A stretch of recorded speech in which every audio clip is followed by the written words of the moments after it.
Well, to be honest, it started with all the stories about me. Half-truths that people stretched and shared to basically everyone in town. I knew I made mistakes, that their stories had some merit, but I also knew the real me. I wasn't who they made me to be. But the more their stories spread, the more stares I got at the market and on the road, the more dirt they put on my name, the more I began to isolate myself just to avoid the pain of their accusations. Truthfully, I began to believe them. I started to live out the stories they shared about me, making the mistakes they had accused me of.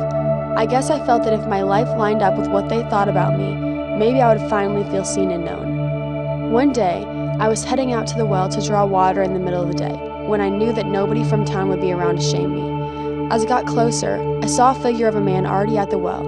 I cautiously approached, nervous about what he would think of me. But then I realized he was a Jew. He wouldn't have heard the stories. From his first words, I could tell he was different. Asking me, a Samaritan woman, to get him a drink from the well? Not only that, but as we talked, I felt like he knew me. Not just the me that the rumors described, but deeper than that. He knew and saw the real me. He knew I was a Samaritan, but he talked with me. He knew about my mistakes, but he showed me grace. He understood my loneliness and stood with the real me. He saw my emptiness and offered me an eternal hope. I no longer felt ashamed or alone, but instead I felt known and provided for in such a way that I could not keep quiet about it.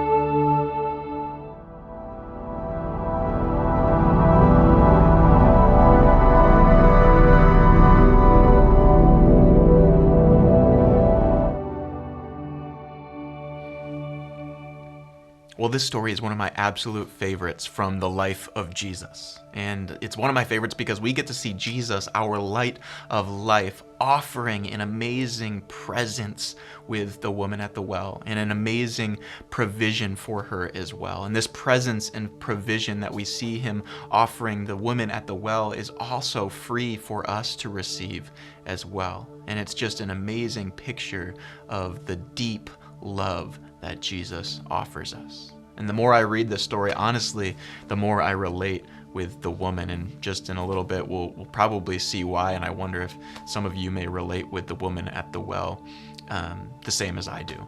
So let's jump into the story. We meet Jesus and he's on the road traveling to the next Samaritan city and he's tired. It's hot out. It's the middle of the day. The text says it's the 6th hour, which is right around noon.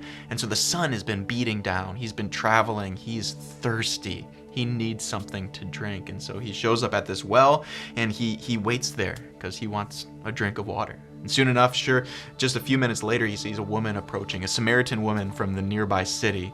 And as she arrives, he asks her for a drink of water. And if we lived back then, this would be a show-stopping moment. This would be crazy. We would be losing our minds that this interaction was taking place for a few different reasons. First of all, it's noon. Nobody in their right minds would go out to the well to retrieve water in the blazing heat of the day. And so it was traditional, it was customary, it was normal for all the people to run out in the morning. They would do it together. It would be just the everyday routine to go out and draw water from the well for their families to last them the day or the week. And that would happen in the morning. You would never see anybody out at the well during the middle of the day unless there was a sudden need for water or unless they maybe were trying to avoid people. The second thing that is crazy about this is we see a Jew talking to a Samaritan. In that culture, those two groups of people just hated each other. They were more divisive than any group of people that you would see in today's world. And finally, a Jewish rabbi would never be seen talking to a woman in public, even if it was his own wife. Because of the traditions and the norms of that time in culture, that would never have been seen. And so to see a Jewish rabbi talking to a Samaritan woman who was at the well in the middle of the day, everything is crazy to begin this story. Let's keep talking about it. Because the thing is that this woman came to the well in the middle of the day because she did have a sudden need for water. She did have a sudden thirst. And also, she was trying to avoid the people in the town. Turns out she was ashamed of who she had become. And so she was trying to move away from those people to try to find some sense of safety and normalcy. The thing is that Jesus, in this conversation he has with her, he speaks to both of those facts. Let's see how he does that. So as we read into their conversation, we get the sense that these two people are not on the same page. Jesus is talking about offering a living water, something that you could take and drink and it would quench your thirst forever and you would never need to drink again. And we hear the woman, she doesn't really understand that concept. She is thinking of this as a literal water that you would drink as normal. And she says, this sounds great. I would never have to come to the well again. I could be away from everybody. Nobody would ever need to interact with me. This would be great. Give me that water that is everlasting, that will quench my thirst forever. And then Jesus does something that starts to make it click for the woman. And he does this in a way that only Jesus can, in the most loving and knowing and seeing way. Jesus calls her out on the life of sin that she had been living. You see, as the text shows and the scriptures show, this woman has been living a life that is not up to what the Lord is calling her to. She's fallen into this sin that she's found herself trapped in, and not only that, but there's rumors and stories spreading all around her in the town that only keep her further and further living in a life of sin. The more the stories fly, the more she slips up in her life, the easier it is for her to just give up on trying to get out of that life of sin. The easier it is for her to just say, yeah, you know what? That is who I am, and I'm going to live that way. But Jesus senses this. Jesus knows this, and he starts to call her out on that. And it's not in a way that is trying to shame her. It's not a way that is trying to point fingers at her or show her that she's wrong, but it's instead a way he's calling her out so that she can turn towards restoration. And as he does this, the wheels start to turn in the woman's head. She realized that he was breaking down all these cultural barriers to be with her, to be present with her. You see, it was a Jewish rabbi talking to a woman and he didn't care. It was a Jew talking to a Samaritan and he didn't care. It was in the heat of the day where only people would come, the only people that would come out to be at the well were people who were broken and who other folks wouldn't want to associate with, and he did not care.